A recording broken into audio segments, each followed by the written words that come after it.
Hello Internet, today I've got another update on my bathroom. Just a few months ago, this was an old bathtub with a horrible refinishing job, and today we have a brand new cultured marble shower. See, my wife and I are blessed to have a very good friend who used to install cultured marble for a living, and he offered to help us with this job. And we all knew that when he said help, that meant he was going to do it, and my sons and I, we were just going to play fetch and carry. In this video, I'm going to talk you through things, but it's not an installation video, because for one thing, my friend who was helping us had no interest in being on film, but mainly, if you film things, it takes easily twice as long, and usually more than that, and we just needed to get this done. Cultured marble is a blend of polyester resin, catalyst, and fillers, and the filler is some sort of stone dust.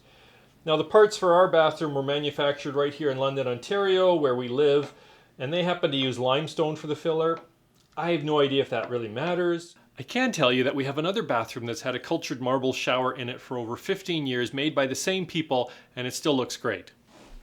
So one neat thing about the fact that it's all locally made is that this all came out of the same batch. So the base, the seat, the walls, the soap dish, they were all poured from the same mix. So they have, every piece here has the exact same color and the same swirl and texture to it. The wall panels are 3/8 of an inch thick, and each one is one solid waterproof piece. So the base is thick and solid. It's got like a 3-inch curb, about 4 inches tall. And this is not just a skin, it is solid all the way down. There is no flex to it at all. So coincidentally, my wife and I are traveling recently, and we stopped in this hotel, and it was a brand new hotel, and the room came with a brand new, 5-foot walk-in shower, kind of like this one, and I thought, neat. And then I stepped into it, and the base flexed right by the drain. I'm like, how long before that flex is going to lead to a leak? So that's probably more than you want to know about cultured marble. So let me tell you a bit about the installation. Now, like I said, I didn't film any of it, but I did stop every now and then and take some still shots. So I'll run sort of a slideshow here while I talk you through how the installation went. The base goes in first, and just like with a bathtub, it goes up against the wall framing. The base is built to be a tub replacement, so the drain is positioned in the same place as in a tub, so it all slopes to the front. If this was new construction, we probably have a base built with the drain in the middle, and since it's all custom done, they can do that.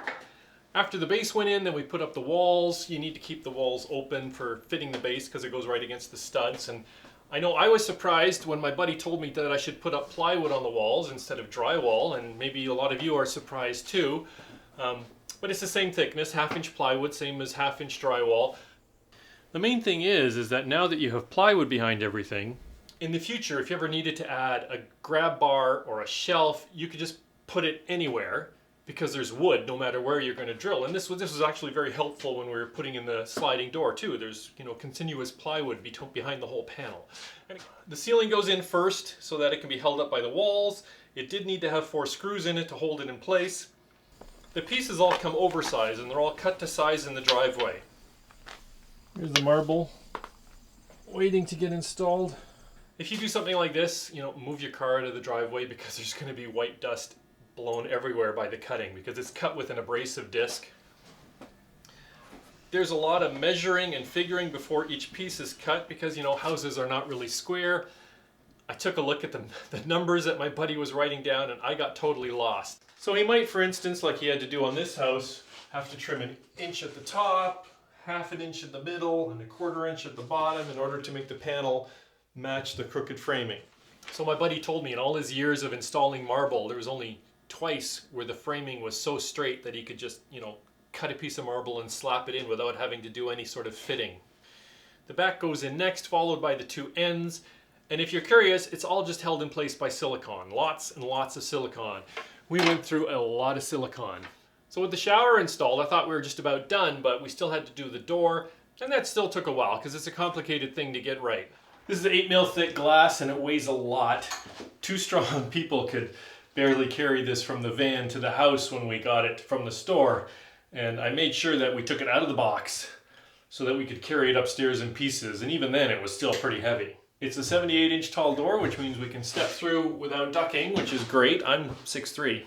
And after the door was done, there was still a whole ton of caulking to do, all the seams and around the seat and so on. And in fact, I still need to caulk here along the wall because I want to paint the walls of the room yet, and then we'll come along and put the caulking here. And one last little tip, in the shower you want everything to be silicone.